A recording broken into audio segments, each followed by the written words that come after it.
Et alors là, pendant quelques mois, Édouard Bernays va voir la première expérience de propagande moderne, absolument prodigieuse, révolutionnaire pour l'époque, avec des moyens de communication encore limités. C'est-à-dire que Wilson, le président Wilson et ses hommes, en quelques semaines, vont réussir à complètement retourner l'opinion publique américaine. Soumission à un message, une soumission à une décision politique ou à une stratégie commerciale passe lorsque la personne qui est ciblée, la personne qui est propagandée, qui est client, est convaincue qu'elle se libère. C'est-à-dire que c'est une soumission volontaire en étant convaincu qu'on est libre.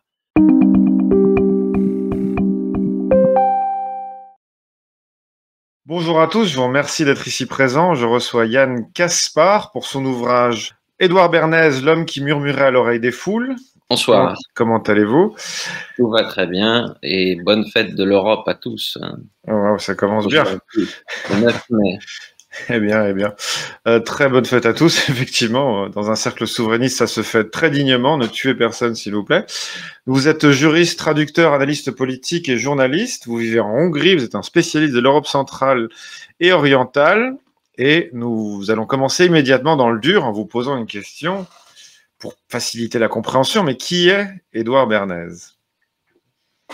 Alors, Édouard Bernays est souvent présenté comme étant le père de la propagande moderne, le maître de la propagande moderne, le pionnier en la matière.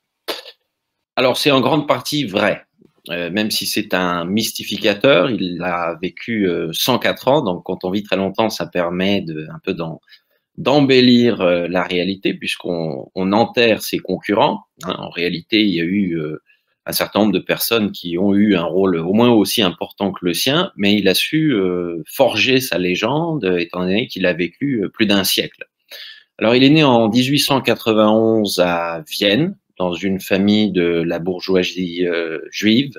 Alors, il faut savoir une chose, c'est que sa filiation est très intéressante, puisque sa mère n'est autre que la sœur de Sigmund Freud, et son père est le frère de l'épouse de Freud. Donc, c'est absolument incroyable. Alors, Vienne, 1891, mais quelques mois plus tard, ses parents décident d'émigrer aux États-Unis, comme c'est le cas avec beaucoup de membres de la communauté juive viennoise à la toute fin du 19e siècle, dans cette Vienne finissante, Vienne fin de siècle, hein, vraiment un empire habsbourgeois qui est déjà sur son déclin.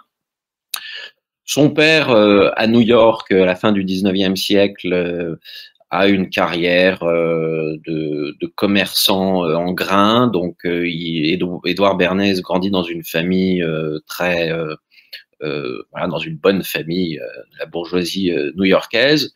Son père le destine à des études d'ingénieur, spécialité agriculture, mais Édouard Bernays, très jeune, va se tourner vers le journalisme, la politique et au sens large, tout ce qui touche les relations publiques, même si on n'utilise pas encore ce terme de relations publiques à l'époque. Et quelques mois avant la Première Guerre mondiale, il va rencontrer une personne qui deviendra son ami, et ensemble, ils vont se mettre à faire la promotion d'une pièce de théâtre qui, pour des raisons de moralité publique à l'époque, ne fonctionne pas du tout, puisque cette pièce de théâtre raconte l'histoire d'un jeune homme syphilitique, qui est atteint de la syphilis et qui met enceinte sa fiancée, qui va naître d'un enfant syphilitique. Donc, dans l'Amérique du début du XXe siècle, c'est absolument un scandale. La pièce de théâtre ne fonctionne pas. Et là, Édouard Bernays a une idée de génie, en quelque sorte. Il va complètement détourner l'attention du public pour ne pas parler de la pièce de théâtre en tant que telle, mais il va demander à des acteurs, à des personnalités publiques très connues aux États-Unis, de parler de cette maladie, de parler des problématiques de santé publique, etc. Il va créer un tiers parties. C'est ce que un bon commercial aujourd'hui doit connaître pour vendre un produit, c'est que c'est plus simple de le vendre en passant par un troisième élément, c'est-à-dire non pas l'acheteur ou le vendeur ou le produit en tant que tel, mais une personne qui va faire la promotion de ce produit. C'est un peu comme ce soir, je viens faire la promotion de mon ouvrage. Si des personnes qui nous écoutent en ce moment seraient tentées de l'acheter, c'est sans doute parce que à la fin de l'heure qu'on va passer ensemble, eh bien, ce que j'aurais raconté leur aura plu, mais c'est surtout parce que ça passe par l'intermédiaire du cercle Aristote et du fondateur du cercle Aristote, qui est Pierre-Yves Rougeron. Donc, les potentiels acheteurs de mon petit livre vont se dire, si Pierre-Yves Rougeron a décidé de faire venir ce Yann Kaspar, c'est peut-être parce qu'il a quelque chose d'intéressant à raconter et que potentiellement, son livre est intéressant, donc je vais l'acheter. Voilà, le tiers parti. Ça, c'est en grande partie une invention d'Édouard Bernays. Et alors, surtout, alors ça, c'est très anecdotique, mais c'est fondamental parce que c'est ce qui va opérer un déclic dans la tête de Bernays. Il va se dire, voilà, je tiens quelque chose, je tiens un nouveau métier, une nouvelle activité, je vais essayer de forger des nouvelles techniques pour mieux vendre certains produits, en l'occurrence une pièce de théâtre. Alors, ça va prendre des proportions beaucoup plus importantes en 1917. Donc, on est en plein milieu de la Première Guerre mondiale.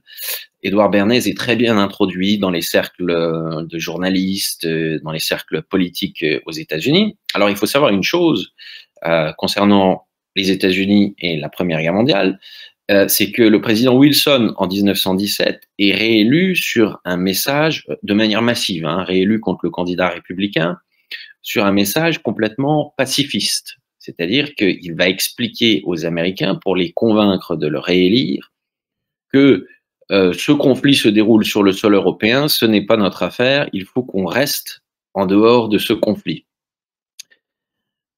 L'année d'après, en 1917, le 6 avril 1917, Wilson décide d'entrer en guerre, et alors là, il a un gros problème, puisque la majeure partie de la population américaine est au moins pacifiste, et même, je dirais, isolationniste. C'est-à-dire que pour la plupart des Américains en 1917, eh bien, ils ne veulent pas, absolument pas, se mêler de choses qui ne sont pas sur le sol, sur le territoire des États-Unis. 6 avril, Wilson entre en guerre. Une semaine plus tard, exactement une semaine plus tard, le 13 avril, il crée ce qu'on appelle la commission Krill, du nom de George Krill, qui était un journaliste très en vogue à l'époque aux États-Unis. Édouard Bernays va être en charge de la branche sud-américaine de cette commission. Alors, c'est un rôle assez secondaire, mais il sera quand même dans le cœur de la machine. Il va voir comment ça fonctionnait. Alors, quel est l'objet de cette commission? Eh bien, c'est tout simplement de retourner l'opinion publique américaine. C'est-à-dire que le président Wilson et George Krill, qui est à la tête de cette commission, ne veulent pas contraindre les Américains d'entrer en guerre, ils veulent les convaincre. C'est-à-dire que on est dans un régime démocratique aux États-Unis, en tout cas un régime qui se dit démocratique, avec des élections libres, plusieurs candidats, etc.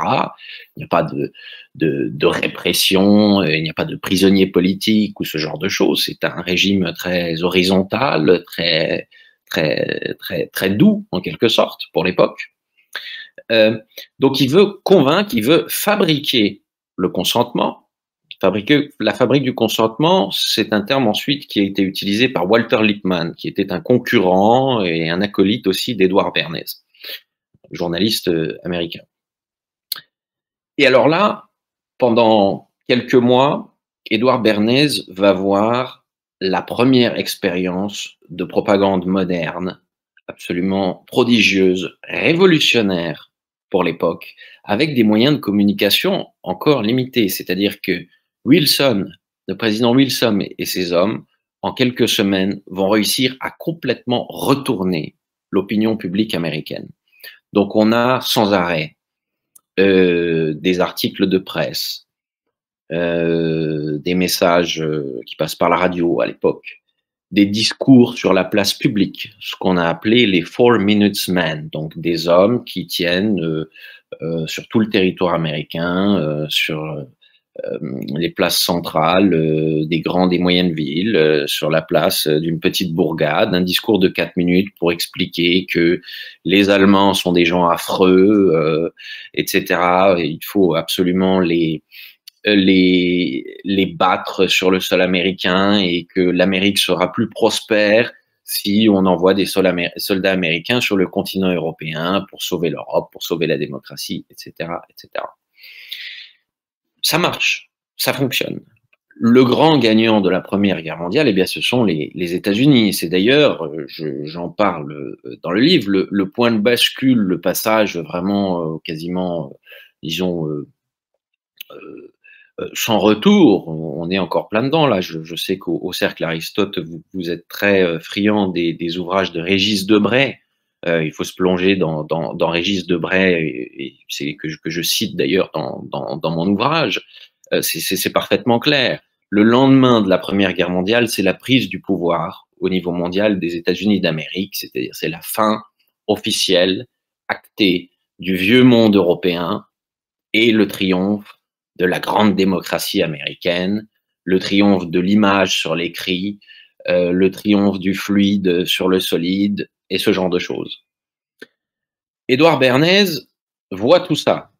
Il voit que par des procédés très simples, qui consistent à faire parler des personnes connues, qui consistent à bombarder les Américains par des articles de presse, qui consistent il n'emploie pas encore ce terme, il l'emploiera plus tard dans son ouvrage de 1928, Propaganda, qui est très connu, dont je citerai quelques passages parce que c'est absolument formidable ce qu'il y écrit.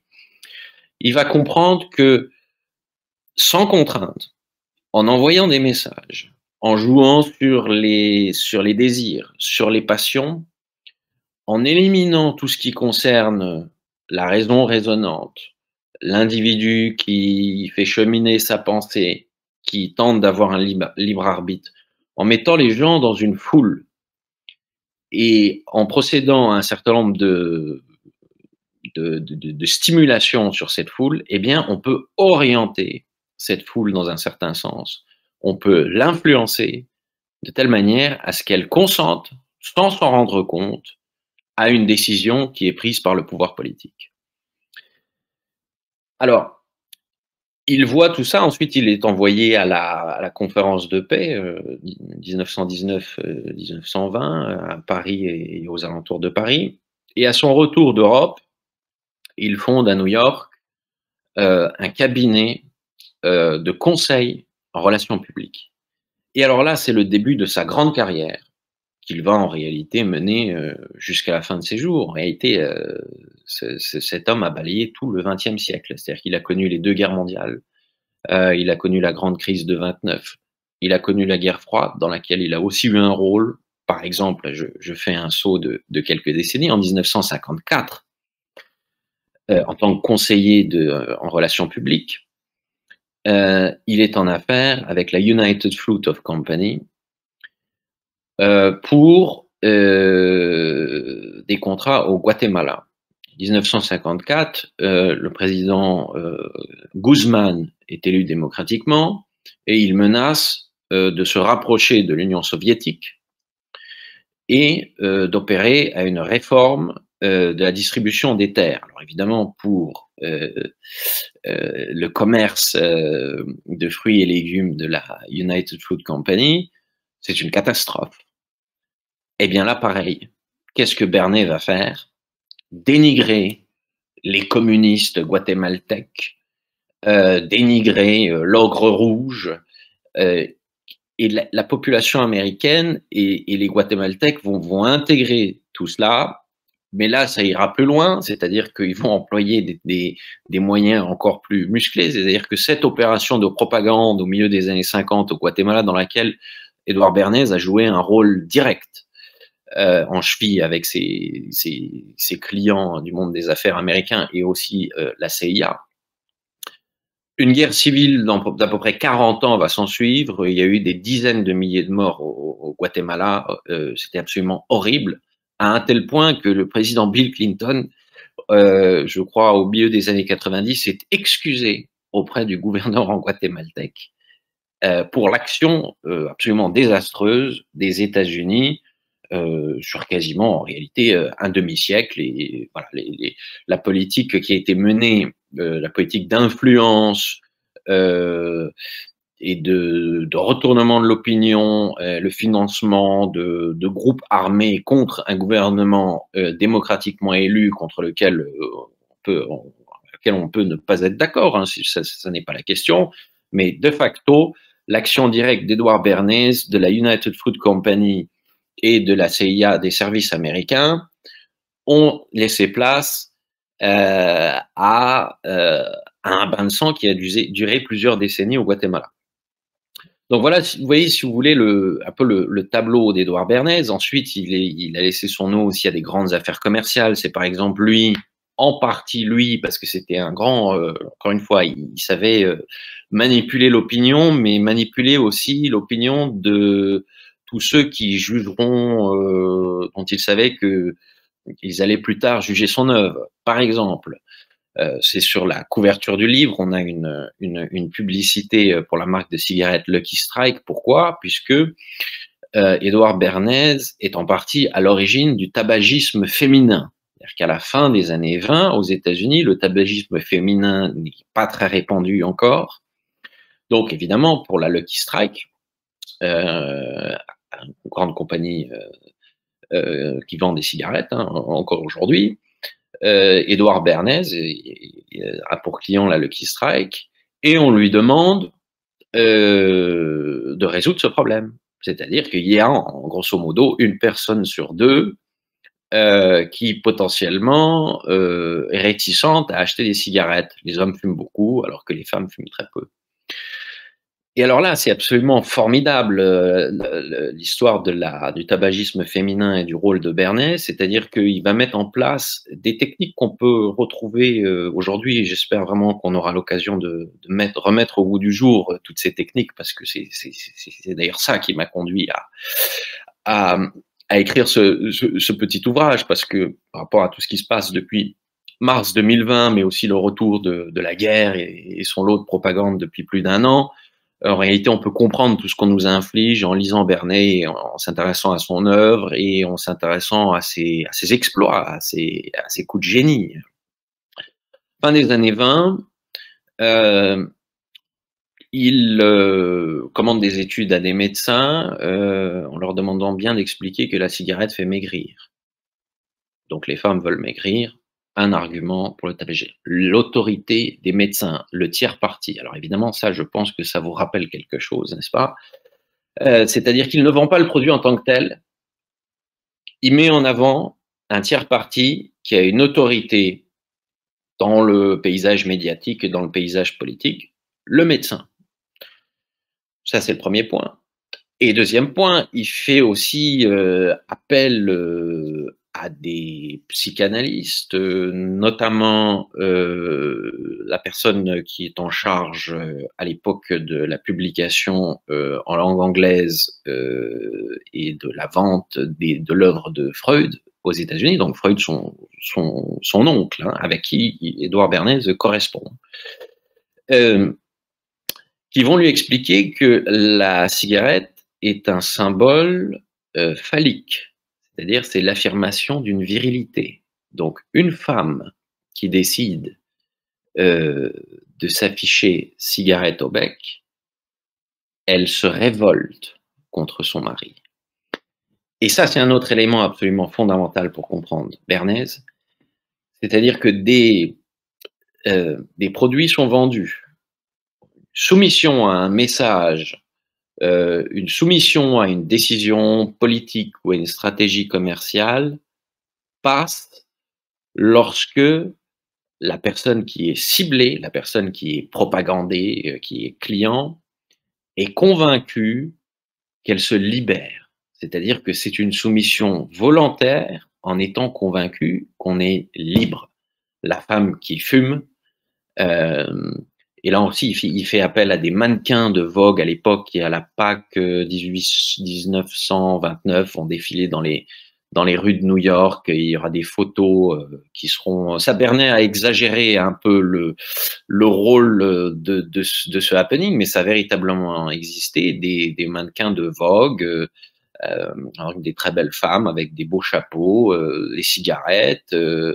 Alors, toutes les Américaines ont eu envie de fumer, puisqu'elles ont vu ces femmes absolument libres, émancipées, avec la cigarette qui était un objet pour affirmer leur force face à la domination masculine, face au patriarcat. La libération, c'est-à-dire qu'il y a une soumission à un produit, à une manipulation de l'opinion, mais la personne qui est l'objet de cette manipulation est convaincue qu'elle se soumet en étant libre, en se libérant. Pareil, je pense que ça vous rappelle des choses. Mars 2020. Il faut accepter, parce que c'est ça le chemin de la liberté. Il faut accepter les mesures, parce qu'après, on sera libre. C'est-à-dire que, certes, on se contraint, mais c'est au nom de la liberté. C'est-à-dire qu'on accepte de ne pas sortir de chez soi pendant un mois, mais après, la carotte, c'est qu'on retrouve notre liberté. Autre affaire, pareil dans les années 20, le petit déjeuner à l'américaine. Alors là, Édouard Bernays a eu un rôle direct, c'est quasiment que lui. Il avait pour clients des entreprises de l'agroalimentaire qui constataient que leur vente de bacon et d'œufs, donc le bacon and eggs, petit déjeuner à l'américaine, n'était pas assez importante. Édouard Bernays réfléchit et il se dit, pareil, médecin. Il commande une étude, il écrit à 5000 médecins à l'époque pour leur demander, pour leur demander de bien confirmer que l'Américain de base, d'ordinaire, prend un petit déjeuner frugal. C'est-à-dire que pour commencer sa journée, à l'époque, dans les années 20, les Américains s'alimentent très peu. Et il se dit, ça c'est problématique, parce que là, il y a un marché à prendre. Ces médecins vont lui expliquer non seulement que le petit déjeuner frugal, c'est vrai, c'est-à-dire que les Américains mangent très peu, mais qu'en plus de ça, il y a des études qui montrent que on est en meilleure santé si on s'alimente très copieusement le matin.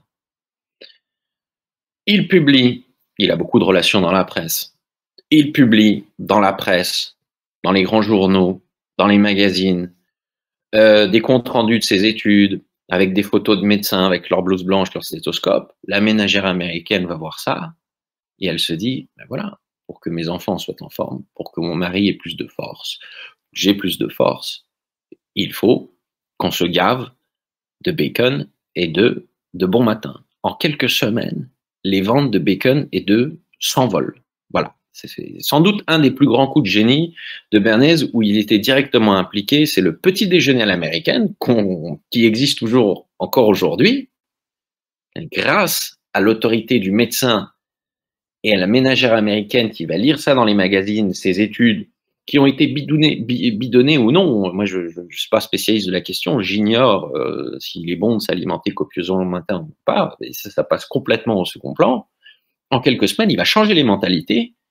Et en réalité, il va les changer jusqu'à maintenant. Ce petit déjeuner, c'est même complètement internationalisé. C'est-à-dire que j'habite à Budapest, eh bien, il existe des cafés le matin où on peut prendre un petit déjeuner avec des œufs brouillés et du bacon. Voilà, ça, c'est Édouard Bernays. Donc voilà, c'est ça, Édouard Bernays. C'est la commission Krill, d'abord. Donc évidemment, ce qui se passe depuis le 24 février 2022, c'est-à-dire ce LCI, BFM, France 2, en permanence, que Poutine est le diable, Zelensky est un héros, ça, les Américains l'ont déjà fait en 1917 dans le cadre de la commission Krill. Voilà. Tout y était. Et alors aujourd'hui, évidemment, l'impact de tout ça est encore plus fort, puisque on a des moyens de communication euh, qui sont un milieu de ce qu'on avait à l'époque. Donc, si vous voulez, le bombardement de messages, cette foule qui se met en route et toute personne qui se met à raisonner, à vouloir un peu prendre de recul en se disant oui, mais non, elle est écrasée par la foule. C'est-à-dire Bernays comprend. Là, il se sert beaucoup de l'œuvre de son oncle, une œuvre qu'il connaissait assez mal. C'est très polémique les rapports entre Bernays et son oncle Freud. Par exemple, Freud était absolument désespéré que son petit-neveu reprenne en quelque sorte son œuvre sur l'inconscient, sur les instincts, sur les désirs, puisque Freud, encore une fois, on peut être d'accord ou ne pas être d'accord avec la psychanalyse, mais ce qui est sûr, c'est que les méthodes classiques de psychanalyse freudienne ne s'appliquent qu'à un seul individu, et que pour chaque individu, il faut répéter l'opération. Bernays, pas du tout. Il va expliquer qu'il existe un inconscient collectif, c'est-à-dire qu'il ne faut pas s'intéresser aux individus en tels. Il prend les individus dans une masse, dans une foule. Et en cela, on pourrait, pour vraiment simplifier, on pourrait dire que Bernays mélange l'œuvre de Sigmund Freud et l'œuvre de Gustave Le Bon. Gustave Le Bon, on connaît bien en France, 1895, La psychologie des foules, qu'il avait lu, ça c'est sûr. Pour expliquer que cette foule, cette masse, a un instinct qui lui est propre et qu'elle est plus facile à manipuler par la peur d'un adversaire, d'un ennemi, qui soit réel ou imaginaire. C'est pas la question. Une foule qui a peur, on lui fait faire ce qu'on veut. C'est-à-dire, il suffit d'appuyer à quelques endroits bien sensibles et hop, elle se met en direction, tout simplement en route dans une direction. Et la personne qui veut un peu se distinguer de cette foule, elle est complètement broyée par le mouvement de foule. Et là, encore une fois, ça se fait sans contrainte. Ça, c'est absolument fondamental pour comprendre Bernays, c'est qu'il n'y a pas de contrainte apparente. C'est la grande différence entre la propagande en régime démocratique et la propagande en régime totalitaire. La première, en régime démocratique, est complètement permissive, c'est-à-dire que c'est horizontal, et au bout du tunnel, il y a même une promesse de libération qui est faite, alors que la propagande en régime totalitaire, donc soviétique nazie, eh bien, elle est verticale, répressive. C'est-à-dire qu'on contraint, même parfois, mais même souvent, physiquement. Bien évidemment, Bernays l'a emporté sur Staline et Goebbels. Goebbels qui avait lu l'œuvre de Bernays. Donc s'intéresser à Bernays, là où ça devient très sensible, et pourtant c'est factuellement attesté, c'est que les propagandistes soviétiques et nazis se sont inspirés de méthodes qui existaient déjà quelques années plus tôt aux États-Unis. Au niveau des dates, je veux dire, voilà, 1933, et puis la vraie propagande soviétique, quand la guerre civile en Russie est terminée, ça vient à partir de 21, 22, 23, 24, et puis vraiment à partir des années 30. Donc, alors, tout ça existait déjà. La commission Krill, si on prend les affiches de la commission Krill, vous la connaissez toutes, mais il y en a des milliers. I want you for a US Army. Alors c'est un peu plus, elle est un peu plus douce et comique que les affiches de propagande soviétique, mais tout y est déjà. Il y a un autre exemple, une affiche de propagande soviétique très connue. Alors, se battre contre les impérialistes de l'Ouest, qui est directement inspirée d'une affiche commerciale Coca-Cola, par exemple. Voilà. Et alors évidemment, cette propagande verticale, parce qu'elle contraint, parce qu'elle est verticale, parce qu'elle elle oblige de manière tout à fait apparente et assumée, eh bien, elle ne fonctionne que quelques années, voire quelques décennies. Elle n'est pas viable. Elle est en réalité une dictature de la manipulation inaboutie. La vraie dictature, la mature, c'est Édouard Bernays. C'est la propagande en régime démocratique. C'est-à-dire que pour maintenir le contact avec la population,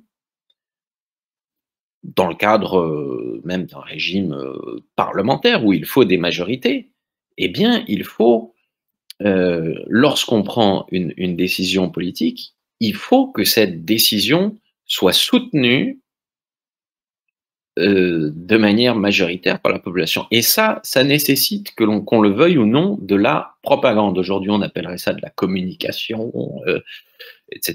Non, c'est de la propagande. Il faut propager des messages vers, vers la population pour ne pas perdre le contact avec cette population. Si le contact est rompu, c'est la révolte, c'est la révolution, c'est le cauchemar d'Édouard Bernays. Donc, on en discutera sans doute un peu plus tard, mais la question qu'on peut se poser, c'est est-ce qu'on n'en est pas à ce point? Pourquoi? Depuis mars 2020, pour la première fois de manière tout à fait ouverte et quotidienne dans le monde occidental, ce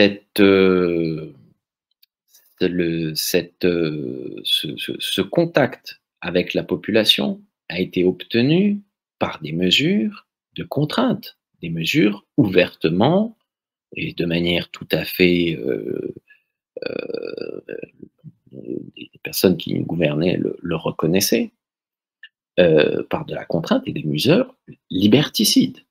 C'est le cauchemar d'Édouard Bernays. Obtenir un consentement, fabriquer le consentement en expliquant aux gens qu'il faut rester chez soi, qu'il faut prendre tel traitement et un autre, sinon on perd son travail, etc., etc. Ça, c'est le premier point. Il y a de la contrainte depuis 2020. Pendant toute la carrière d'Édouard Bernays, il n'a pas eu à conseiller à ses clients, au gouvernement américain, il a travaillé directement pour le gouvernement américain, d'utiliser la solution de contrainte pour retourner l'opinion publique. Ça marchait par des moyens horizontaux, de l'influence, parce qu'en échange, il y avait l'abondance et la prospérité. Et ça, c'est le deuxième point fondamental des techniques d'Édouard Bernays, c'est que premièrement, il ne faut pas de contraintes. Deuxièmement, il faut qu'on vive dans une société abondante. Autrement dit, on peut convaincre quelqu'un de penser comme ceci et pas comme d'une telle manière et pas d'une autre. On peut expliquer à quelqu'un qu'il faut aller faire la guerre, que les enfants doivent aller faire la guerre sur un autre continent. On peut expliquer à quelqu'un que l'intérêt de voilà, votre intérêt est de faire telle chose et non pas telle chose. On peut menacer avec ce bâton de la propagande, mais la carotte, c'est que, tout simplement, il faut qu'il y ait un équilibre économique, la croissance économique, si vous voulez, en tout cas des sociétés prospères, abondantes. Donc, ce sont la première partie des années 20 aux États-Unis, terrain de jeu favori d'Édouard Bernays, un boom économique juste après la Première Guerre mondiale aux États-Unis, les années 50 en France, les années alors je sais bien que ce sont les années ensuite Général de Gaulle était au pouvoir, mais enfin, on sait tous que même s'il en avait la volonté, il n'a pas pu arrêter cette libération à l'américaine et ce genre de choses. Ça s'est fait sous ses mandats. Depuis quelques années maintenant, j'ai pas tout à fait l'impression qu'on est dans cette configuration. C'est-à-dire qu'il y a de la contrainte parce que, en fait, d'ailleurs, le président Macron l'a reconnu, la fin de l'abondance. En réalité, moi, je me suis beaucoup chamaillé avec mes amis à l'époque parce qu'ils me disaient, mais c'est scandaleux ce qu'il explique, la fin de l'abondance en septembre, hein, l'année dernière, 2022, au moment de la rentrée politique. Et moi, j'étais plutôt d'avis pour dire que pour une fois, il disait vrai. Alors, à l'exception près, c'est quelle abondance avant, puisque même avant ces propos, il y avait déjà beaucoup de personnes on n'avait pas tout à fait l'impression qu'elles vivaient dans l'abondance. Mais enfin, grosso modo, Emmanuel Macron a officiellement reconnu que ce qu'on connaissait dans le monde occidental depuis des décennies, eh bien, c'était terminé. Terminé. C'est-à-dire que on va au-devant d'une situation économique et sociale qu'on n'a plus véritablement connue depuis fort longtemps. C'est-à-dire que on, pour toutes les générations voilà, nées après la Deuxième Guerre mondiale, sur le plan économique et social, la France était un paradis par rapport à ce qui risque de nous arriver demain et après-demain. Alors là, de ce point de vue-là, c'est très intéressant parce que, comme vous l'avez dit tout au départ, moi, je vis en Hongrie. Et alors là, c'est complètement différent. C'est-à-dire que nous, en Hongrie, eh bien, on est bien plus habitué à des sociétés où il n'existe pas d'abondance. Des situations économiques et sociales dramatiques. La France en a connu il y a très longtemps. La Hongrie, ça a été il n'y a pas si longtemps que ça. Les années 90 ont été absolument terribles en Hongrie. C'est un pays de 10 millions d'habitants en 1990. En 2-3 ans, il y a eu 2 millions de chômeurs en plus, hein, avec le changement de régime, le passage de la baraque la plus joyeuse du camp socialiste vers le paradis des sociétés occidentales libres et démocratiques. Hein. C'est comme ça que c'était vendu à l'époque. Je juge pas l'opportunité. Enfin, de toute manière, il était inévitable, hein, ce passage à l'Europe de l'Ouest pour la Hongrie.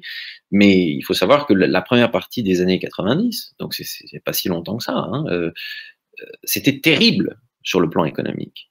Donc, si vous voulez, dans toutes les familles hongroises et dans toutes les familles qui vivent dans des pays post-socialistes, on sait encore, par des histoires familiales, à quoi ressemble une société où il n'y a pas grand-chose à bouffer.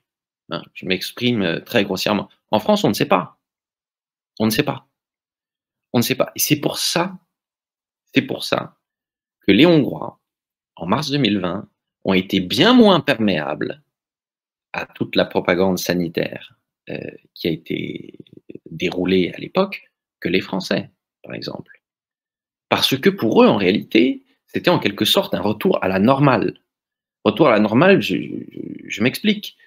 C'est-à-dire que la règle dans le pays où je vis, c'est plutôt la misère et pas l'abondance.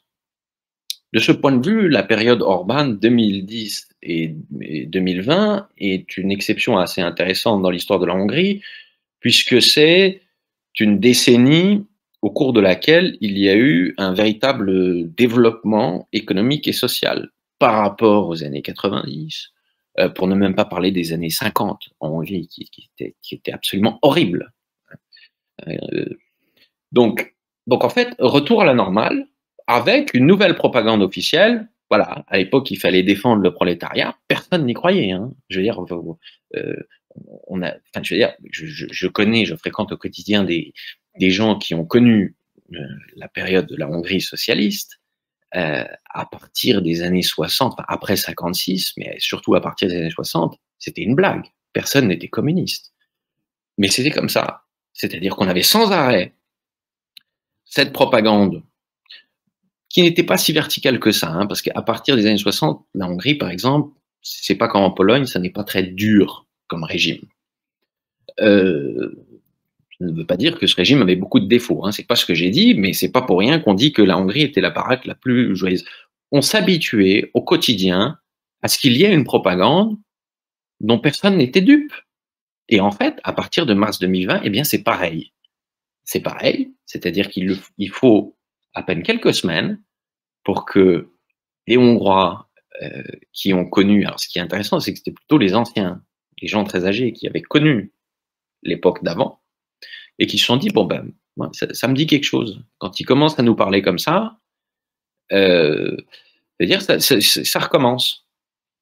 Donc moi j'avais dès avril des gens qui m'expliquaient, voilà, qui étaient déjà complotistes au mois d'avril 2020, comme complotistes comme on le dit maintenant.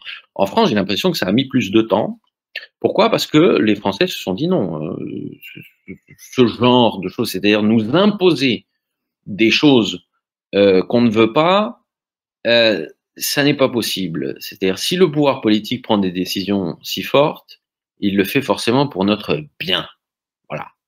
Ça, c'est autre chose. Chez Bernays, dans les sociétés démocratiques, dans ces sociétés d'abondance et de prospérité économique, si économiquement chacun est sa place, en gros, si tout le monde a plus ou moins la part du gâteau qui lui revient, on ne met pas en question le pouvoir politique. On se dit, bah, je vis plus ou moins bien, plus ou moins correctement. Donc, il est parfaitement normal qu'il y ait une hiérarchie politique, un pouvoir politique vertical.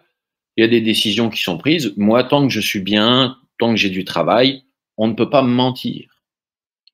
En Hongrie, c'est complètement différent. C'est qu'il y a une défiance absolue envers le pouvoir étatique, pas politique. Hein, c'est-à-dire que c'est pas parce que, par exemple, les Hongrois euh, ont une méfiance naturelle envers ce qui est au-dessus d'eux au niveau politique, qu'ils ne votent pas, par exemple, massivement pour Viktor Orban. Ils votent massivement pour Viktor Orban parce qu'il est la personne qui s'oppose à la période d'avant, c'est-à-dire aux socialistes qui ensuite sont devenus libéraux et qui, dans les années 90, ont saccagé le pays. C'est tout. Hein. Ils ne sont pas dupes sur la personne d'Orban. La plupart des gens qui votent Orban ne sont dupes de rien. Hein. Ils savent pertinemment que c'est un homme politique comme les autres, simplement que lui est le rempart contre un retour des sociaux-libéraux qui ont saccagé le pays dans les années 90. Bref, j'en termine avec mon parallèle comparaison entre la France et la Hongrie. C'est pas pour rentrer dans mon dada centre-européen ou hongrois qui m'occupe au quotidien. C'était pour, à travers si vous voulez, comment est-ce que agit la propagande sur les foules à travers la question de l'abondance et de la contrainte.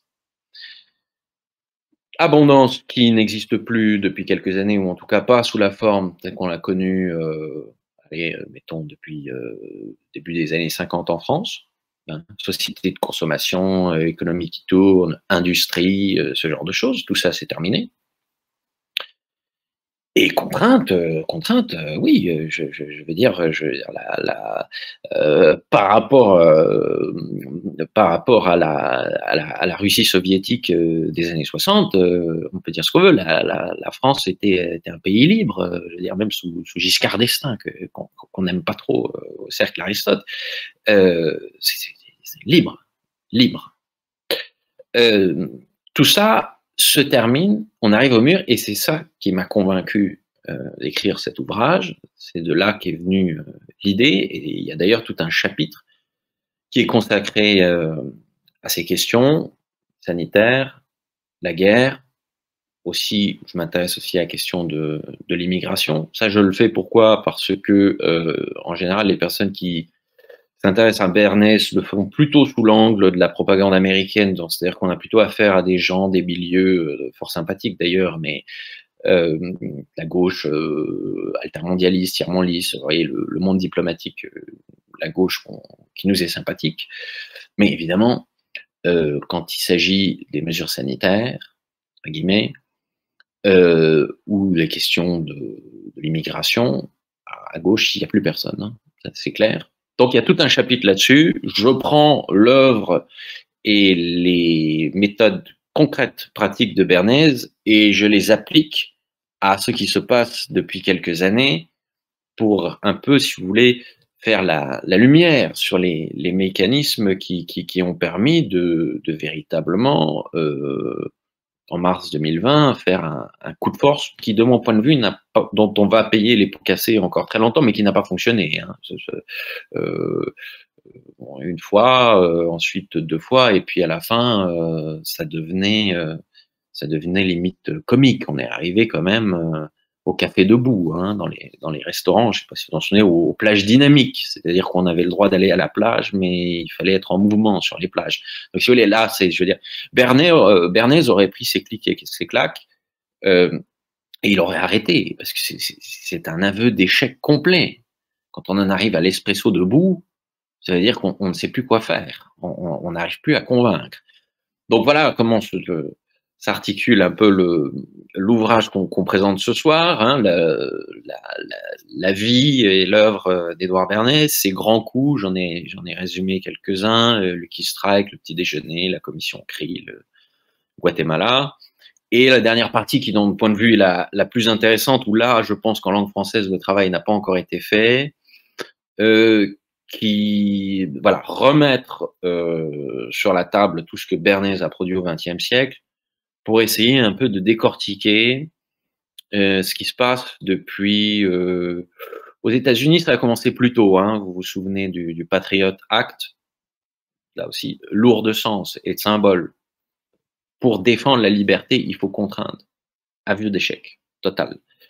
Mais en France, véritablement, alors, le terrorisme, il y avait aussi une volonté si vous voulez, de restreindre la liberté, mais très clairement, à partir de mars 2020, opération qui, de mon point de vue, a échoué, puisque maintenant, bien rares sont ceux à avoir le courage, il n'y en a plus hein, d'ailleurs, à évoquer des confinements, des attestations sorties en cas de grippe automnale, enfin ce genre de choses, ça n'existe plus, hein, c'est fini, ils ont tout raté.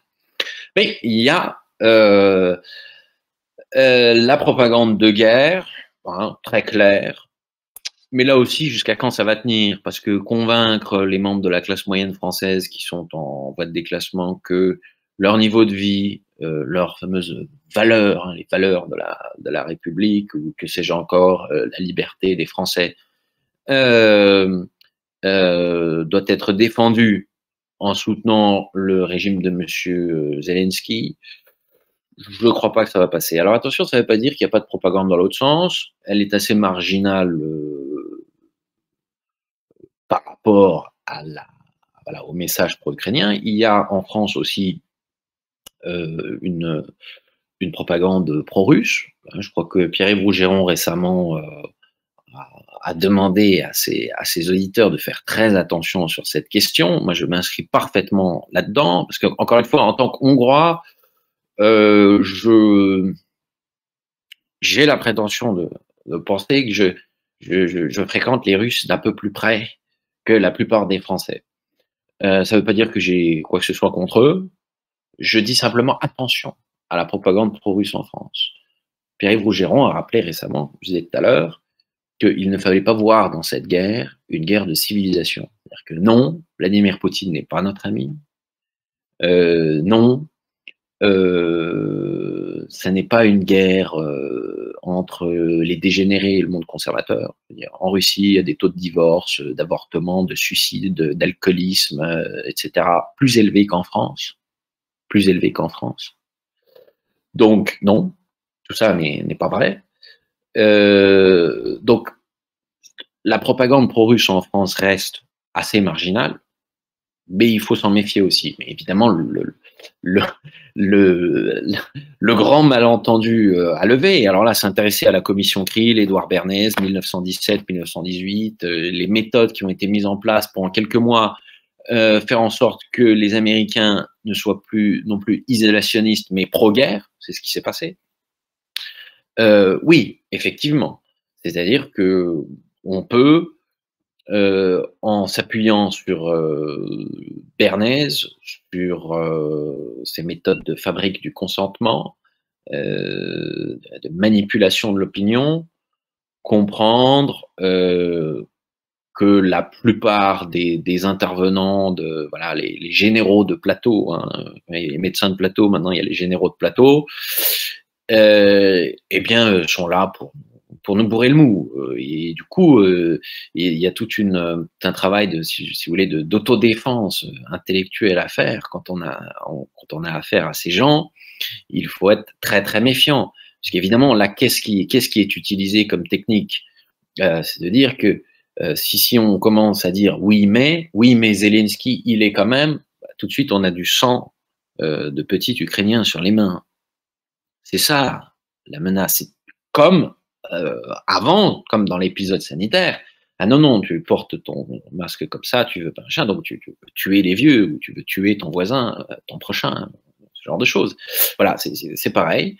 Donc il faut garder la tête froide et au lieu d'écouter les généraux de plateau, lire ce petit ouvrage, mais aussi lire tout ce qui a été écrit sur la propagande. Je pense notamment à l'œuvre de Jacques Ellul, 1962, publiée aux presses universitaires de France, hein, donc on n'en est pas dans conspi.net, c'est du sérieux. Walter Lippmann, aussi des auteurs voilà, alors qui sont restés très discrets évidemment sur cette histoire sanitaire, mais Noam Chomsky, Norman Baillargon, un Québécois qui a beaucoup écrit sur la propagande et la manipulation des masses. Donc voilà, éteindre BFM et puis un peu se documenter sur toutes ces questions. Voilà, j'ai été très long. Non, c'était parfait. Vous avez devancé toutes mes questions, ce qui m'a épargné à peu près tout le travail. Je vous écoutais avec passion. C'est très intéressant. Effectivement, vous avez bien couvert votre ouvrage que vous retrouverez ici en description et dans le chat en live. Peut-être une question, parce qu'elle est un peu liée à l'actualité. On voit quand même les mouvements sociaux en France qui sont assez importants. C'est peut-être la question que vous avez le moins traitée, mais tout le reste a été traité en profondeur. Et il vaut toujours mieux lire que d'écouter. Donc, nous vous invitons tous à écouter, à lire, vous voyez l'erreur, à lire le livre de notre invité. Vous dites dans votre ouvrage que les gens éduqués sont les plus perméables à la propagande. Peut-être pourriez-vous développer ce dernier point avant de passer aux questions du public. Voilà. En commençant, bien sûr, que nous sommes les exceptions à cette.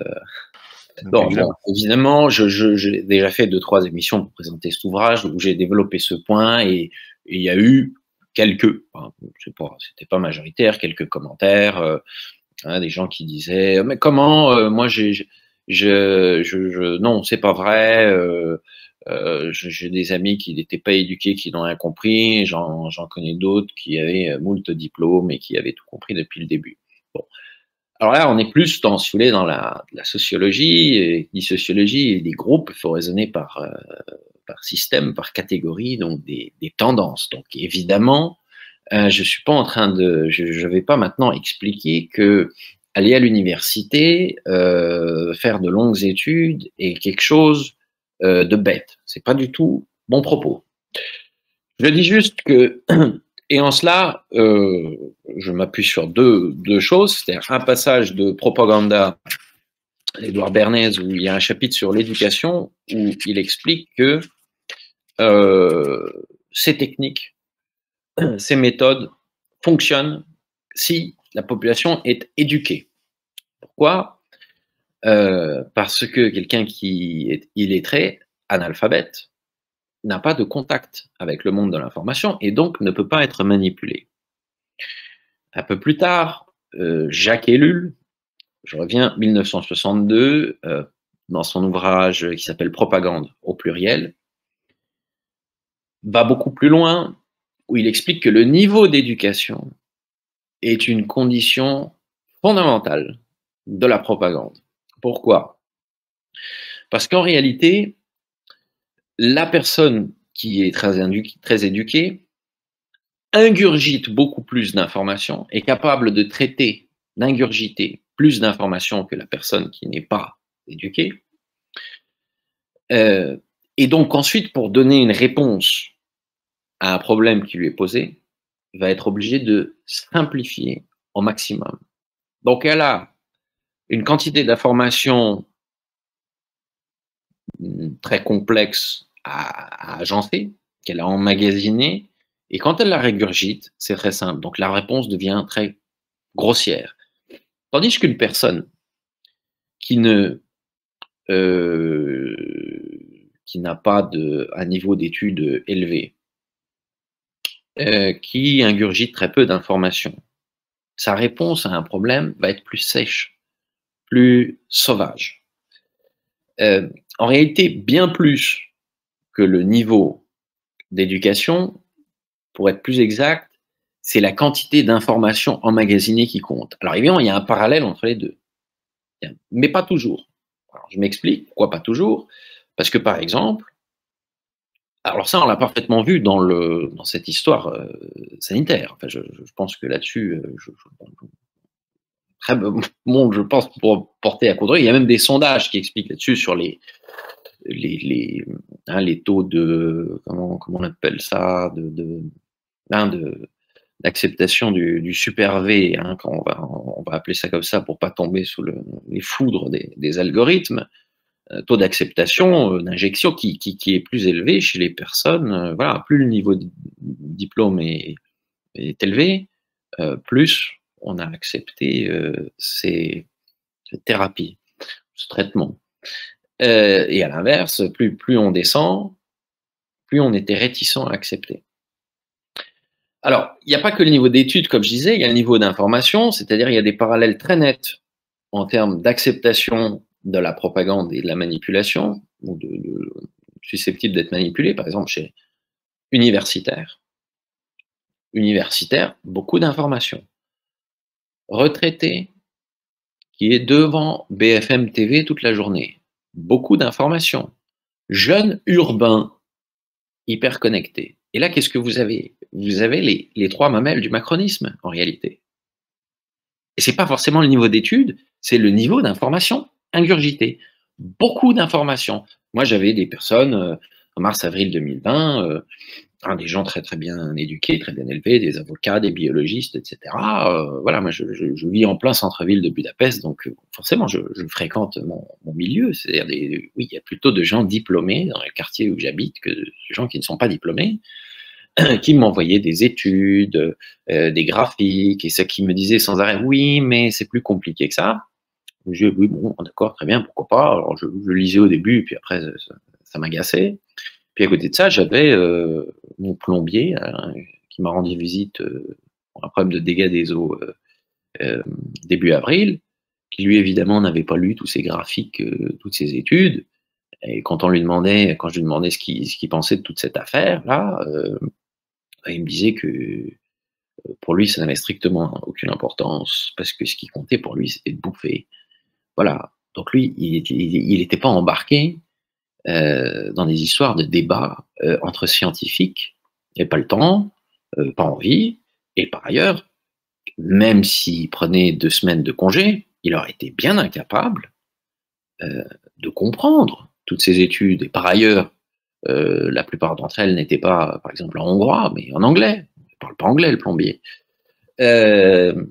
Donc voilà, le niveau d'information qu'on ingurgite, encore une fois, c'est des tendances. Hein, il y a des personnes avec beaucoup de diplômes, j'en connais heureusement, qui avaient compris très tôt la manière dont on entendait nous remodeler notre façon de penser, notre façon de vivre, notre rapport aux autres, etc. Cette espèce d'enfer qu'on a tenté qu'on nous a imposé, qu'on ne nous impose plus depuis, bien heureusement.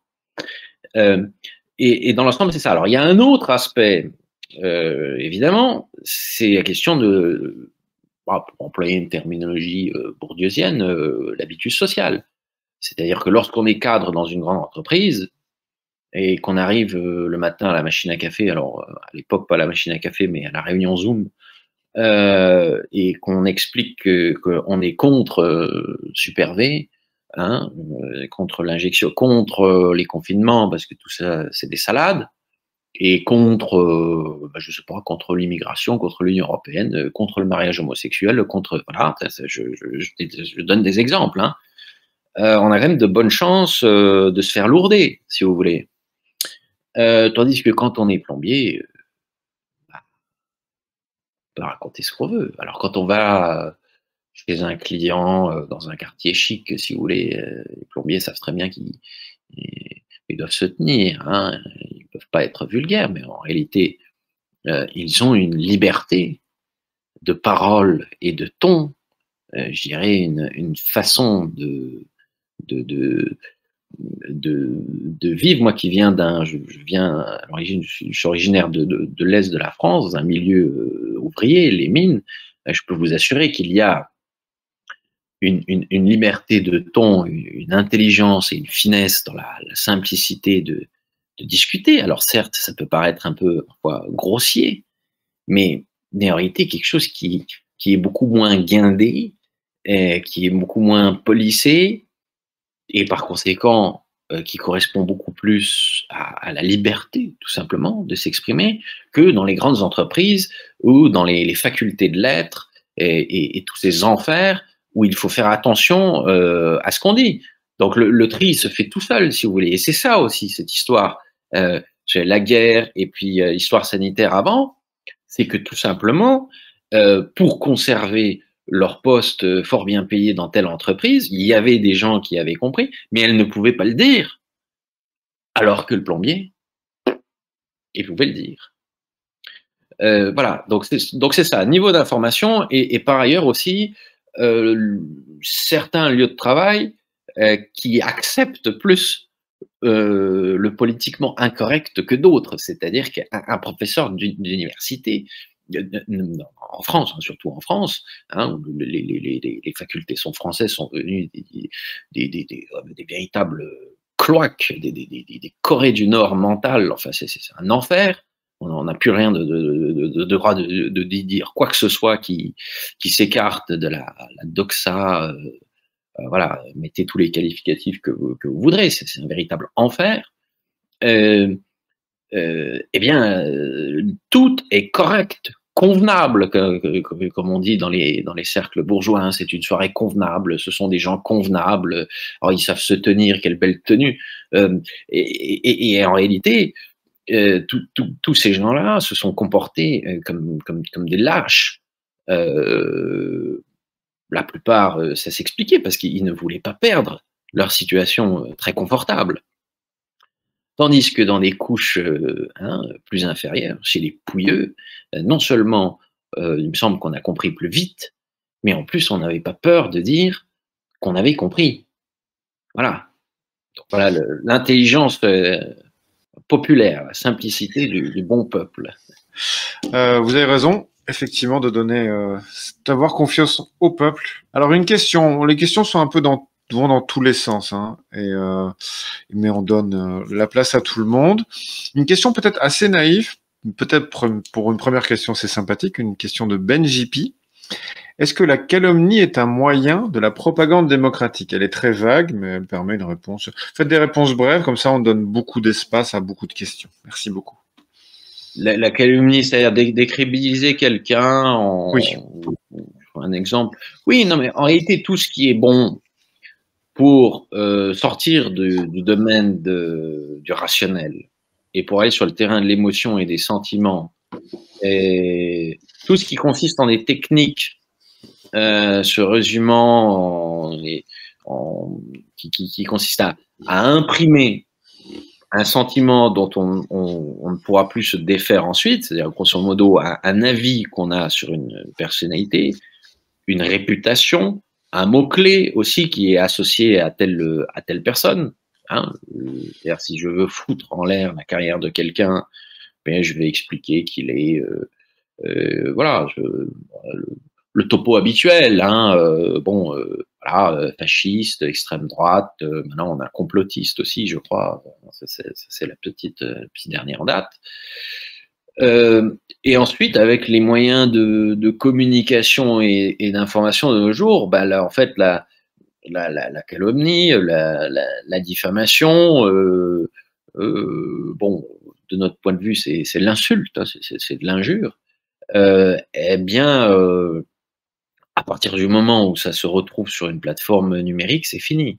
C'est difficile à arrêter. Donc, si on expliquait, par exemple, que, bah, je ne sais pas, telle personne est pro-russe, alors qu'elle s'est simplement permise de remettre en cause le fait que, bon, voilà, peut-être que la France avait d'autres chats à fouetter que sans arrêt. Voilà, il faudrait peut-être régler le problème. Je ne sais pas, il y a des thématiques très importantes en France, hein, l'économique, le social, l'immigration, hein, ce genre de choses. Enfin, c'est tout ce qui concerne le quotidien des Français. Que de sans arrêt communiquer sur un conflit qui concerne en réalité un conflit absolument dramatique, mais des bisbilles entre deux peuples slaves, hein, donc après plus ou moins dans la même sphère culturelle que la nôtre, mais enfin je connais un peu l'Ukraine, hein, bon, voilà, hein, sont des gens qui n'ont pas tout à fait la même histoire que nous, etc. Je pense qu'en France, on est à milieu. de ce qui se passe là-bas et on ferait bien de balayer devant notre porte. Donc le type qui arrive et qui dit ça, on va dire ah bah pro-russe. Voilà. Et une fois que c'est lancé, c'est terminé. C'est-à-dire qu'on ne peut plus le sortir de cette catégorie. Il est fini. C'est-à-dire que le type ne peut plus rien dire. Et en réalité, ce mot-clé est replié en boucle. Son visage est associé à ce mot. Et avec les moyens du numérique, eh bien, la plupart des personnes qui n'ont pas le temps de s'intéresser à cette personne, au problème, à ce qu'il a dit, voilà, Monsieur Dupont, pro-russe, terminé. Voilà. Donc oui, c'est un moyen comme d'autres pour, disons, pour écarter certaines personnes et par conséquent pour en décourager d'autres d'aller dans la même direction que cette personne. Donc, en définitive, eh bien, de faire le tri et d'orienter les foules dans une direction bien précise. Ouais, c'est un puissant outil. Une question de Rico del Toro. Merci pour cette excellente présentation. Pourquoi est-ce que la propagande russe, selon vous, est moins efficace que celle des États-Unis? Les Russes s'en foutent-ils ou sont-ils juste mauvais? Ah oui, alors très mauvais, oui. Très mauvais, oui. Enfin, je veux dire, comment dire, c'est-à-dire que le soft power russe, bon, c'est une vaste blague. Hein. C'est-à-dire, bon. Enfin, d'ailleurs, ils n'essayent pas trop hein, de soigner ça. Je suis pas convaincu que les Russes aient véritablement envie de convaincre l'opinion des Européens. Ça les intéresse plus trop. Ça les intéressait peut-être dans les années 90, donc pour eux, c'est totalement secondaire. Mais même quand ils s'y mettent, ils sont mauvais, oui, effectivement. Là, il y a les démons du passé qui remontent, c'est-à-dire que c'est toujours bon. On les voit venir. Mais alors, c'est des choses. Je veux dire, en Hongrie, les Russes, on les connaît par cœur. Hein. Je veux dire, ce sont des gens qui ont des gros sabots et qui sont pas fins quand ils entendent faire passer certains messages. Bon, après, pourquoi est-ce qu'elle est moins efficace bon, j'ai l'impression qu'elle évolue dans des espèces de bulles comme ça, c'est-à-dire qu'il faut être sur Twitter, abonné à telle page YouTube ou ce genre de choses. C'est-à-dire que bon, dans les grands médias, les médias de grand chemin ou les médias subventionnés, bon, la propagande pro-russe a quand même très peu voix au chapitre. C'est pour ça que je me suis permis de critiquer, si vous voulez, l'influence négative que peut avoir ce type de propagande. Hein, parce que bon, en France, il faut regarder les intérêts de la France, il ne faut pas regarder les intérêts russes. Bon, voilà. Mais ça reste quand même assez faible par rapport à ce que les Occidentaux sont capables de produire. Là, c'est absolument massif et faramineux. Mais voilà, il ne faut pas s'imaginer que c'est que dans un sens. Comme je disais tout à l'heure, non, Vladimir Poutine ne veut pas sauver l'humanité, il n'est pas notre ami, il est le dirigeant d'un grand pays qui a une histoire très particulière, qui a eu en effet des périodes dans son histoire où nous étions amis de ce pays. Bon, maintenant il semblerait qu'on ne soit plus trop. Est-ce qu'on gagnerait à être plus amis que de la Russie qu'on l'est maintenant? Oui, sans doute. En tout cas, il faut essayer de les comprendre. Ça ne veut pas dire qu'il faut gober tout ce qu'ils racontent. Et puis je dirais qu'elle est quand même assez efficace parce que Poutine sert d'ersatz à tout ce qui nous manque en France. C'est-à-dire cette espèce de verticalité prétendue, hein. Verticalité, virilité.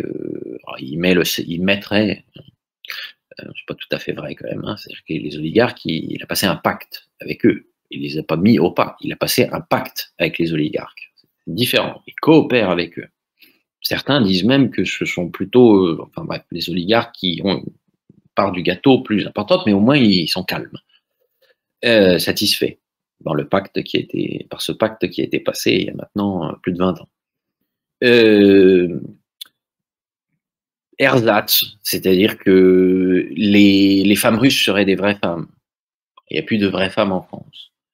L'homme russe, qu'est-ce qu'il est courageux, qu'est-ce qu'il est viril, alors que nous, on est des espèces de zombies urbains. Oui, le jeune en France se dit ça. Donc il se dit la Russie, qu'est-ce que c'est bien, qu'est-ce que c'est beau, qu'est-ce qu'ils sont forts. L'herbe est toujours plus verte chez ses voisins. Vous comprenez, il faut qu'on se change nous-mêmes. Il ne faut pas essayer comme ça de calquer quelque chose que par ailleurs n'existe pas. Hein. C'est-à-dire que tous ces fantasmes sur la Russie, oui, effectivement, si on va dans certains endroits, voilà, fort éloignés, je dis bien fort éloignés des grands centres urbains russes, parce que Moscou et Saint-Pétersbourg sont des villes occidentales. Hein. J'y étais, je peux vous dire. Bon, alors effectivement, les femmes sont peut-être moins, elles sont moins genrées que sexisées. C'est-à-dire qu'effectivement, il y a encore plutôt une séparation voilà, des canons féminins, masculins. Bon, enfin, je veux dire, voilà, la jeunesse urbaine, alors je n'irai pas jusqu'à dire qu'elle se vauquise, mais enfin bon, elle a les mêmes façons de s'alimenter, de communiquer et de réfléchir que dans la plupart des capitales occidentales. Donc en fait, depuis la France, fantasmer sur une espèce de Poutine qui mènerait une guerre civilisationnelle contre l'Occident décadent, je pense que c'est un très grand risque de faire ça. Alors, je vais peut-être m'attirer des ennuis. Hein. Je ne voudrais pas passer pour un pro-ukrainien ce soir. Je suis hongrois, hein, donc je ne peux pas être pro-ukrainien. Hein, bon, bref, on a quelques bisbilles avec l'Ukraine. Mais, enfin, à moitié hongrois, hein, je précise. Mais voyez, c'est d'ailleurs pour réagir sur cette question de propagande pro-russe, je pense qu'elle colmate un certain nombre de brèches anthropologiques du monde occidental, et que c'est dangereux parce que tout simplement il faut se reconstruire soi-même, et il faut pas aller essayer comme ça de choper des prétendus modèles. C'est vrai dans la sphère politique, c'est-à-dire que calquer des modèles étrangers sur un pays, ça n'existe pas. Mais pour ce qui est de l'anthropologie, de sa façon d'être, de son rapport aux autres, etc., c'est exactement pareil. C'est-à-dire qu'il faut puiser dans ce qu'on est nous-mêmes, et pas dans ce qu'est l'autre, dans ce qu'on pense qu'est l'autre. Voilà, et je pense qu'il y a beaucoup de France, en France, de gens de ma génération ou plus jeunes qui peut-être tombent dans ce travers. C'est-à-dire que le dirigeant très viril Vladimir Poutine est pour eux une sorte de compensation à ce qu'ils n'ont pas. C'est un peu un anti-Macron, mais vous faites une excellente transition vers une question de Ben Talagan. Peut-on espérer une prise de conscience de la population occidentale? Si oui, qu'espérez-vous qui puisse activer cette prise de conscience? C'est-à-dire que moi, c'est un peu rebondir sur tout ce que je disais tout à l'heure, sur ces questions d'abondance et de contraintes. C'est-à-dire, oui, prise de conscience, mais surtout, c'est que les choses se font automatiquement. J'ai écrit ce petit ouvrage en tenant compte de ce qui s'était passé au moment des Gilets jaunes. Je pense que ce qui nous attend, c'est de plus en plus l'émergence de ce type de phénomène, peut-être sous d'autres formes, mais finalement le moteur sera le même. C'est-à-dire qu'il y a une peur du déclassement qui touche une part de la population française de plus en plus importante, et que, en réalité, oui, prise de conscience, mais ça, la prise de conscience, si vous voulez, on l'analyse a posteriori, à l'instant T. En fait, on ne se rend pas compte de cette prise de conscience. C'est-à-dire que tout simplement, ça vient de manière spontanée, du jour au lendemain. Il y a des choses qui se déclenchent. Ça peut être des événements complètement fortuits. Ouais, gilets jaunes, cette espèce de goutte de gasoil d'essence qui fait déborder le bidon. C'était ça, c'était rien. Vous vous rappelez, une espèce de taxe, je crois, qui avait fait augmenter le prix au litre d'à peine quelques centimes, alors que depuis, il a augmenté manière bien plus forte et il ne s'est pas passé de mouvements similaires. Et ensuite, ça part et ça se met en place voilà, de manière très spontanée. Donc non, moi, je ne crois pas de prise de conscience. Je ne sais pas, de mon point de vue, c'est un peu trop marxiste classique, c'est-à-dire qu'il y a quelque chose de voilà, avoir la conscience de la classe dans laquelle il se trouve. On n'est plus dans un régime de classe, c'est clairement des castes qui sont face à nous et pas des classes. Et ce qui arrive plutôt, on est plutôt sous la c'est plutôt une forme de voilà, les grandes révoltes paysannes hein, qu'il y avait au Moyen-Âge, les jacqueries, etc. Des choses qui ne durent pas forcément longtemps, mais on est trop, c'est trop, et donc ça déborde. Et ensuite, parfois, alors je voudrais pas passer pour le pessimiste de service, mais bien souvent, après, c'est encore pire. Hein. C'est-à-dire quand le mouvement est réprimé, après, ce qui vient, c'est encore pire. Mais au moins, ça permet de remettre les pendules à l'heure, et voilà, et le pouvoir politique et économique sait que voilà, ça c'est la limite à ne pas dépasser. Je pense qu'on est à cette limite. On est à cette limite. Pourquoi? Parce que là, je veux dire, bon, cette histoire de réforme des retraites, bon, on va pas faire finir l'émission là-dessus ou en parler trop longtemps, mais évidemment, tout le monde aura compris que c'est pas les retraites le problème, c'est beaucoup plus large. C'est beaucoup plus large que ça. C'est qu'un prétexte. Mais si on reste stricto sensu sur cette histoire de retraite, je veux dire, au niveau du calendrier parlementaire, c'est absolument aberrant. Alors, il y a l'emploi du 49.3 qui pose problème, mais bon, à la limite, prévu par la Constitution, il l'a utilisé. Mais j'allais dire, ce qui est problématique, c'est ce qu'il y a eu ensuite. Et là, d'un point de vue fabrique du consentement, Bernays, voilà, de convaincre la population, c'est très intéressant. C'est-à-dire que Macron dit je me donne 100 jours pour convaincre, alors que ça a déjà été voté. Alors c'est pas encore en vigueur, c'est en vigueur le 1er septembre, d'accord. Mais je veux dire, ça a déjà été voté par le 49.3, enfin, c'est passé, d'accord, c'est promulgué, et après, il fait un discours de 13 minutes, je crois, à la télévision où il ne dit absolument rien, si ce n'est 100 jours, hein, 100 jours, très symbolique, hein, vous connaissez l'histoire de France aussi bien que moi, les 100 jours, parce que je veux convaincre en 100 jours. Hein. Donc, d'abord, il impose et ensuite, il convainc. Chez Bernays, dans la propagande moderne, 20e siècle, horizontale, sans contrainte, c'est pas ça. D'abord, on convainc et ensuite, on impose. Sauf la commission Krill, c'est vrai, même s'il y a des contingents qui sont partis progressivement, mais c'est différent. Il s'agit d'entrer en guerre, etc. Mais dans le cadre d'une réforme des retraites, enfin, ils savaient pertinemment que ça allait déclencher des manifestations, potentiellement un semi-chaos dans le pays. C'est quand même la technique qu'il a utilisée, c'est-à-dire jouer les Français contre les Français, radicaliser les électorats, hein, son électorat âgé qui est le seul à être majoritaire dans le soutien à cette réforme, qui sont déjà à la retraite, et plus on descend dans les classes d'âge, plus on a de gens qui sont donc opposés à cette réforme. Ils le savaient pertinemment. Moi, je fais partie de ceux que ils disent, bon, alors après, on me dirait, Macron, c'est de la gestion. Hein. C'est-à-dire qu'il n'a pas le pouvoir, il gère Macron. Hein. Il gère la branche France de deux pouvoirs au pluriel qui sont au-dessus. Mais dans sa qualité de gestionnaire, beaucoup disent qu'ils sont fous, qu'il est fou.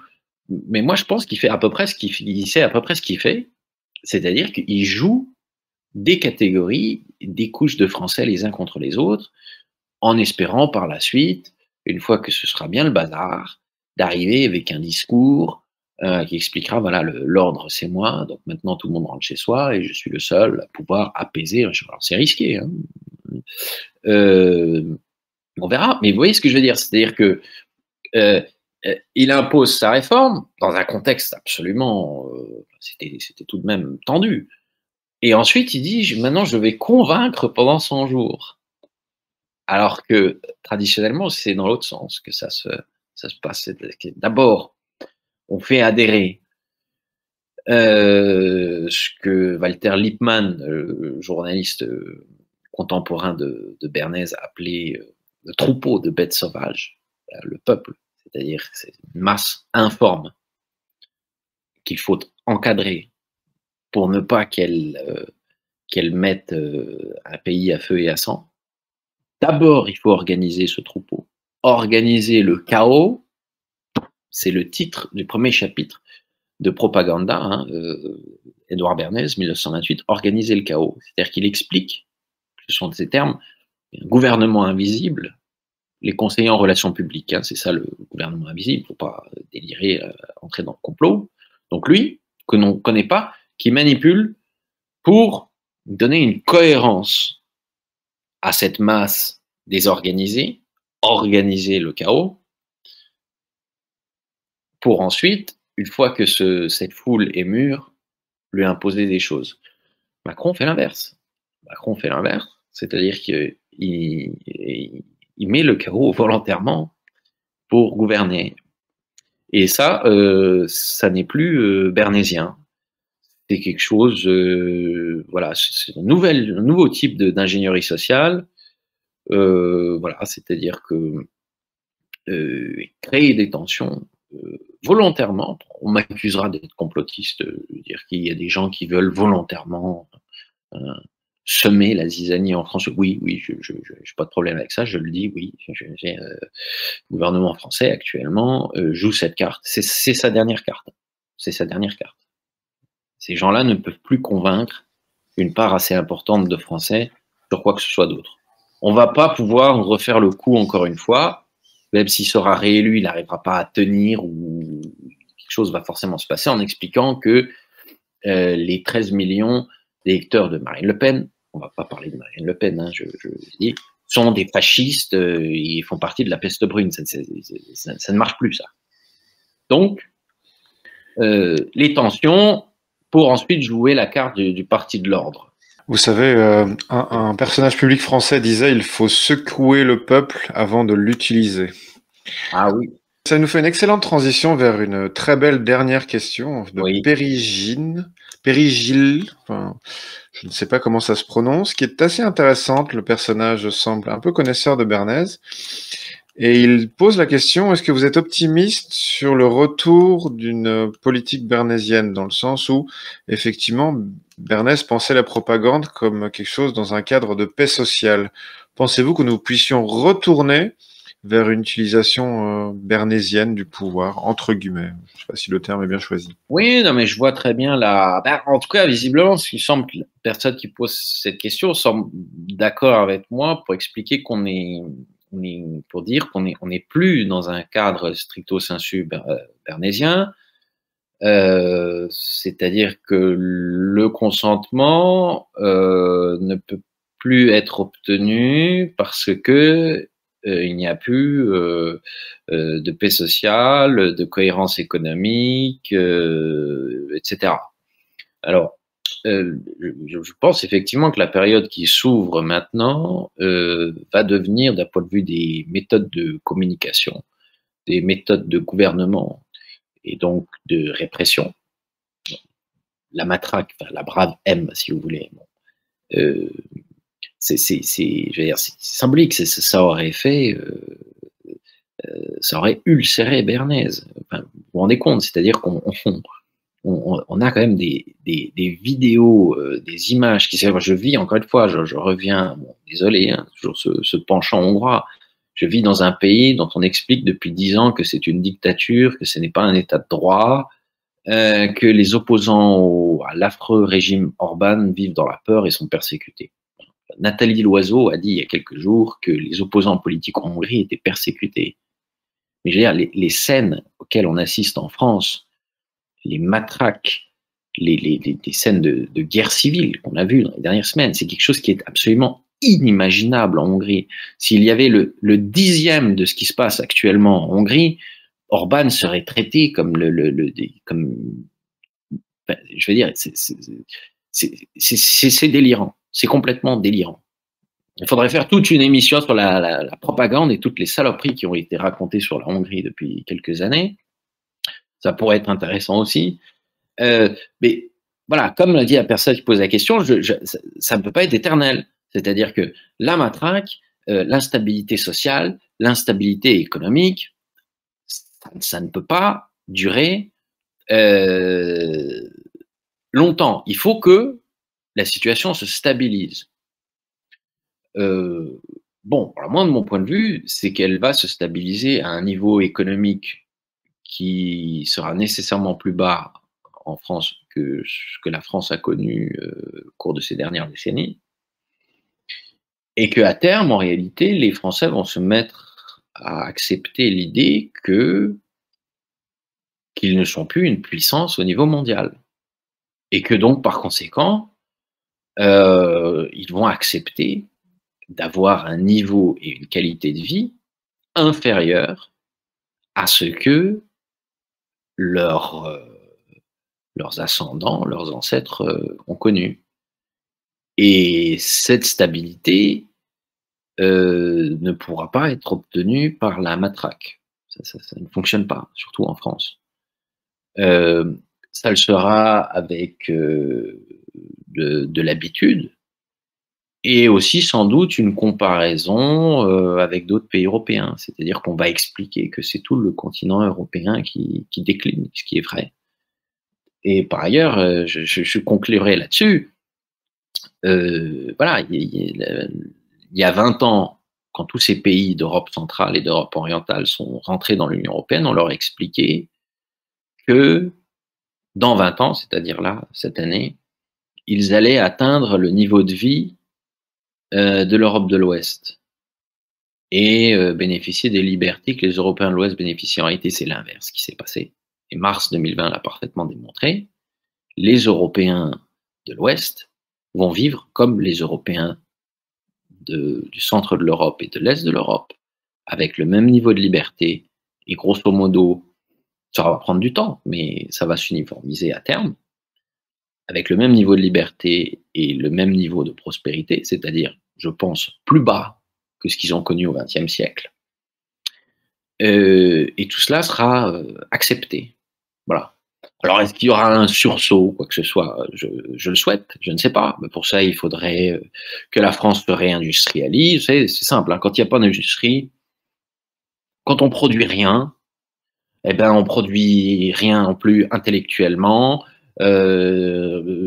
artistiquement. Voilà, il faut produire des choses pour vivre dans une société prospère. Si on est dans une société où il n'y a que du tertiaire, eh ben, c'est fini, on sort de l'histoire. Point barre, c'est tout. Voilà, c'est aussi simple que ça. Donc oui, les Européens de l'Ouest, en mars 2020, ou quelques semaines plus tard, se sont mis à bidouiller des papiers pour avoir le droit de promener leurs chiens après 20 heures. Je ne sais plus comment c'était encore. Bon, eh ben, ils ont bidouillé des papiers comme des Roumains, comme des Tchèques. Voilà. Voilà ce qui s'est passé. Nous, des papiers, on en bidouille toutes les semaines ici. Hein. Qui ne sait pas bidouiller de papier ne peut pas vivre dans les pays post-socialistes. Eh bien, personne n'aurait imaginé qu'en France, en 2020-21, il faille bidouiller un papier pour pouvoir aller faire son footing ou promener son chien. Voilà. Et ça, ce sont des choses, c'est-à-dire que tricher, ne pas être dupe, et ça, les Français ne savent pas faire. Et ils vont s'y habituer, je pense, au cours des années à venir. C'est-à-dire que de plus en plus, on va aller vers une convergence des niveaux de vie et des modes de vie entre les Européens de l'Ouest et les Européens de l'Est. Alors ça, je sais que c'est quelque chose qui fait siffler les oreilles au cercle Aristote, mais moi qui vis de l'autre partie du rideau de fer, enfin de l'ancien rideau de fer, je constate cette évolution tous les jours. C'est-à-dire que, oui, pour revenir sur la question, propagande bernésienne, mais à un niveau de prospérité plus bas, nécessairement.